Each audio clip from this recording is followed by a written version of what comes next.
Bayangkan, kamu hidup di sebuah negara yang bukan hanya melarang warganya bepergian ke luar negeri, tapi bahkan pindah dari satu kota ke kota lain pun harus pakai izin resmi dari negara.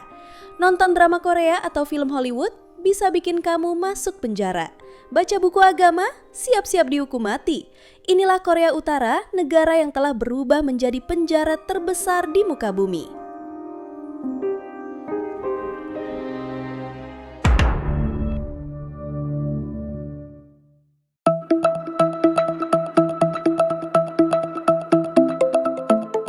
Korea Utara adalah satu-satunya negara di dunia yang secara resmi melarang warganya pergi ke luar negeri tanpa izin pemerintah.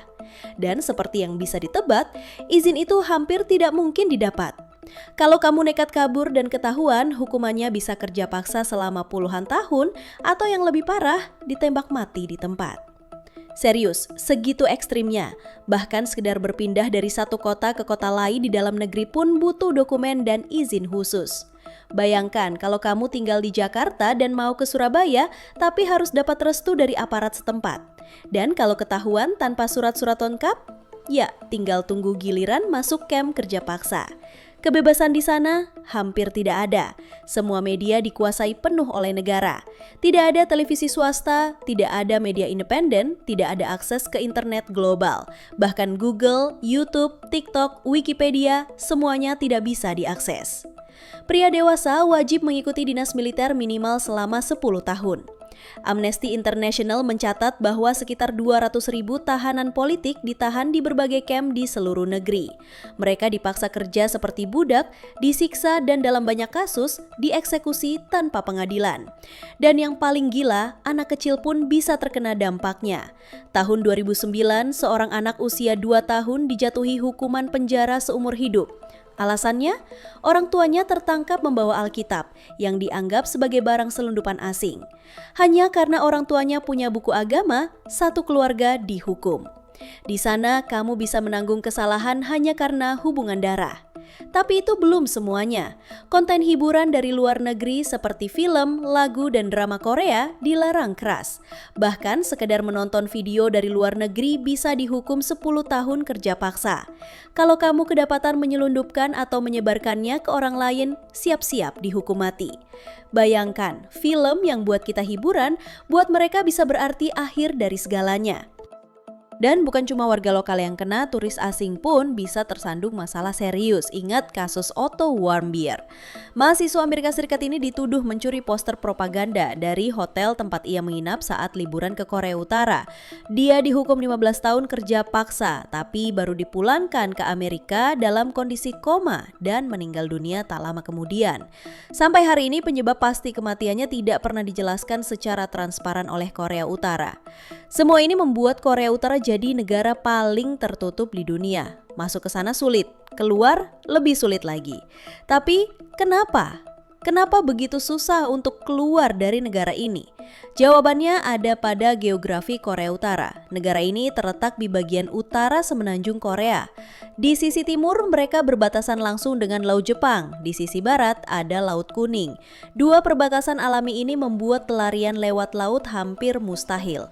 Kapal adalah barang langka di sana dan Angkatan Laut Korea Utara terus melakukan patroli rutin di sepanjang pantai. Apalagi di bagian selatan dekat Korea Selatan, penjagaan di laut lebih ketat lagi. Jalur yang dianggap paling masuk akal untuk kabur biasanya adalah ke arah selatan, ke Korea Selatan. Tapi perbatasan antara kedua negara ini bukan perbatasan biasa. Di sana ada yang disebut zona demilitarisasi atau DMZ. Tapi jangan tertipu oleh namanya. DMZ justru merupakan wilayah paling bersenjata di dunia. Di sepanjang garis ini ada tembok tinggi, barikade, kawat berduri, hingga sekitar 2 juta ranjau darat. Ada ratusan ribu tentara yang siap menembak siapapun yang mencoba melintas. Fakta lebih gila lagi, Korea Utara menempatkan sekitar 750.000 tentaranya dalam radius 100 km dari DMZ. Sementara di sisi selatan, Korea Selatan menyiagakan sekitar 450.000 pasukan plus tambahan 20.000 tentara Amerika Serikat. Jadi ya, bisa dibilang menyeberang langsung ke Korea Selatan adalah misi bunuh diri. Karena jalur selatan terlalu berbahaya, sebagian besar pelarian justru memilih kabur ke utara, ke Cina atau Rusia. Perbatasan dengan Rusia sangat kecil, hanya sekitar 17 km, tapi perbatasan dengan Cina membentang lebih dari 1.300 km. Jalur ini dulunya cukup mudah dilintasi karena melewati pegunungan dan sungai-sungai seperti Yalu dan Tumen yang membeku saat musim dingin. Banyak pelarian dulu berhasil menyeberang hanya dengan berjalan kaki di atas sungai es. Tapi sayangnya begitu mereka sampai ke Cina atau Rusia, itu bukan akhir perjuangan mereka. Kedua negara ini memiliki perjanjian ekstradisi dengan Korea Utara. Artinya, kalau kamu tertangkap di sana, kamu akan dianggap imigran ilegal dan dideportasi kembali ke Korea Utara. Dan kita semua tahu apa yang terjadi setelah itu, penjara, penyiksaan, bahkan dikirim ke alam kubur. Karena itu, tujuan akhir pelarian bukanlah tinggal di Cina atau Rusia, tapi meneruskan perjalanan ke negara ketiga yang lebih aman. Beberapa negara yang biasanya jadi tujuan adalah Mongolia, Thailand, dan Vietnam. Negara-negara ini secara tidak resmi memahami situasi Korea Utara, dan jika menemukan pelarian di wilayah mereka, mereka akan mengirimkannya ke Korea Selatan, bukan ke utara. Tapi perjalanan ke sana bukan main-main. Para pelarian harus berjalan ratusan bahkan ribuan kilometer, tanpa dokumen, tanpa uang, dan tanpa kemampuan bahasa lokal. Mereka harus menghindari polisi, kamera pengawas, dan kadang-kadang bahkan harus menghadapi penyelundup yang tidak bisa dipercaya. Tapi itu dulu sebelum tahun 2010-an. Setelah Uni Soviet runtuh tahun 1991, Korea Utara kehilangan salah satu pendukung ekonominya. Akibatnya, negara itu mengalami kelaparan besar pada 1994 hingga 1998. Diperkirakan, antara 300.000 hingga 3,5 juta orang meninggal karena kekurangan pangan. Di masa itulah, gelombang pelarian mulai meningkat. Ribuan warga nekat kabur ke Cina untuk bertahan hidup. Bahkan hingga tahun 2009 mencatat hampir 3.000 orang berhasil melarikan diri ke Korea Selatan. Namun sejak Kim Jong-un naik ke tampuk kekuasaan tahun 2011, segalanya berubah. Ia memperketat pengawasan perbatasan, membangun pagar tinggi, menambah pos penjaga, dan mengganggu sinyal ponsel di wilayah perbatasan. Mereka yang sebelumnya bisa kabur ke Cina, kini harus menghadapi pengawasan ketat. Selain itu, biaya untuk melarikan diri melonjak drastis. Jika pada tahun 2007 biaya kabur hanya sekitar $2.000, maka tahun 2017 melonjak jadi antara $13.000 sampai lebih dari $100.000. Ini membuat pelarian hanya mungkin dilakukan oleh mereka yang memiliki koneksi dan bantuan dana dari luar negeri. Lalu, saat semua ini sudah sangat menyulitkan, datanglah pukulan telak terakhir, pandemi COVID-19. Di awal 2020, hanya 2 bulan setelah kasus pertama COVID-19 dilaporkan di Cina, Korea Utara menjadi negara pertama yang benar-benar menutup semua perbatasannya. Semua penerbangan dibatalkan, perlintasan darat dihentikan, dan semua aktivitas perdagangan nyaris dihentikan total. Resminya, langkah ini diambil untuk mencegah virus masuk ke negara yang sistem kesehatannya sangat rapuh. Dan masuk akal sih, karena menurut laporan, sekitar 42% penduduk Korea Utara mengalami malnutrisi. Artinya, jika virus masuk, dampaknya bisa sangat mematikan. Tapi pada kenyataannya, pandemi ini jadi alasan sempurna bagi Korea Utara untuk memperkuat isolasinya. Mereka memperketat penjagaan perbatasan, membangun pagar baru, dan yang paling mengejutkan, memberikan perintah tembak di tempat kepada tentara di sepanjang perbatasan. Artinya, siapapun yang mencoba menyeberang, baik masuk maupun keluar, bisa langsung ditembak tanpa pertanyaan. Gambar satelit menunjukkan bahwa sejak 2020, Korea Utara telah membangun ratusan kilometer pagar berduri, tembok baru, dan pos penjagaan di sepanjang perbatasan dengan Cina dan Rusia. Jalur-jalur lama yang dulu digunakan para pelarian, kini ditutup total. Kamu mungkin berpikir, ya udah, kalau nggak bisa kabur secara fisik, setidaknya bisa tetap tahu dunia luar lewat internet dong. Nah, di Korea Utara, itu hanya mimpi yang sulit menjadi kenyataan. Satu hal yang harus kamu tahu di negara ini, akses ke dunia luar secara digital benar-benar diblokir total. Nggak ada internet global, nggak bisa buka Google, YouTube, Instagram, Facebook, TikTok, Netflix, Wikipedia, semuanya nggak ada.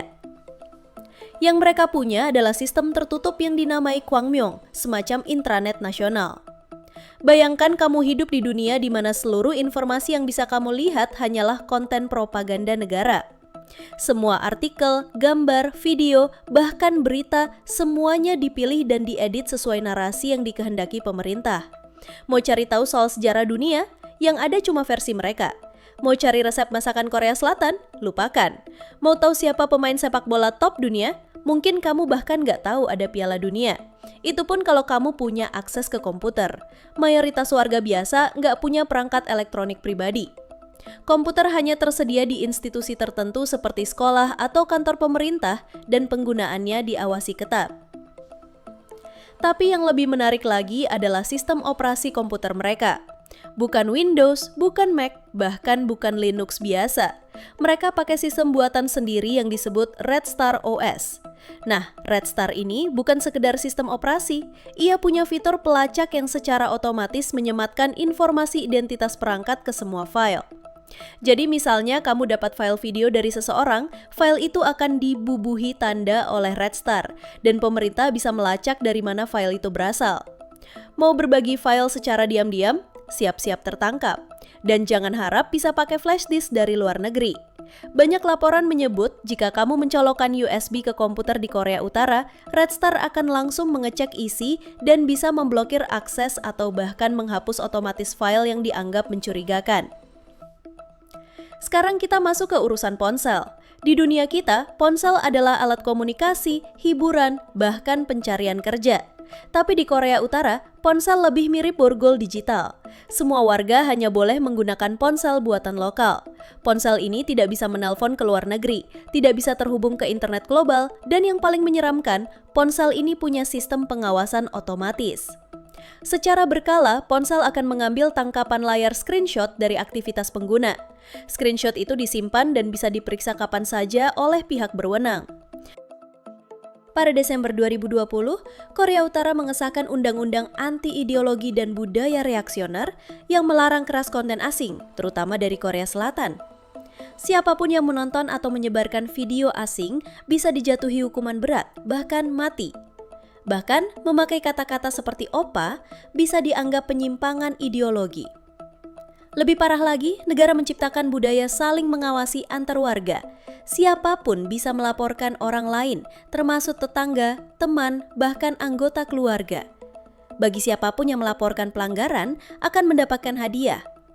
Ini menciptakan suasana mencekam di mana tak ada yang benar-benar bisa dipercaya. Sejak kecil, anak-anak Korea Utara dicekoki ajaran tentang kebesaran keluarga Kim. Bahkan soal matematika pun sering bertema militer sang pemimpin. Mereka diajarkan menyembah pemimpin lewat pelajaran khusus, salam hormat tiap pagi, dan potret wajib di rumah. Di setiap rumah, potret Kim Il Sung dan Kim Jong Il wajib dipajang dan dijaga kebersihannya. Ada kisah nyata tentang seorang warga yang rumahnya terbakar. Ia berhasil menyelamatkan keluarganya, tapi lupa membawa potret pemimpin. Akibatnya ia dihukum berat karena dianggap tidak setia. Sistem kasta bernama Songbun mengelompokkan warga berdasarkan loyalitas keluarganya terhadap negara. Jika kamu berasal dari keluarga yang dianggap bermasalah, kamu akan dilarang sekolah tinggi, tidak bisa bekerja di posisi strategis, dan terus diawasi seumur hidup. Distribusi pangan dikendalikan pemerintah lewat sistem kupon, tapi seringkali tidak mencukupi. Karena itu, muncul pasar gelap bernama Jangmadang yang jadi sumber utama warga untuk bertahan hidup. Namun berdagang di sana ilegal, dan jika tertangkap, bisa dikenai sanksi berat. Yang paling menakutkan adalah sistem hukuman 3 generasi. Jika seseorang dianggap melanggar aturan negara, anak-anak, orang tua, bahkan cucunya bisa ikut dihukum. Dalam kondisi seperti itu, banyak warga hidup tanpa harapan. Tak bisa bermimpi apalagi keluar dari negara mereka. Meski begitu, sebagian kecil masih bisa melarikan diri dan berbagi kisahnya ke dunia luar. Jadi, kalau kalian merasa hidup di Indonesia itu sulit, ingatlah, di Korea Utara segalanya jauh lebih sulit. Terima kasih sudah menonton dan sampai jumpa di video selanjutnya.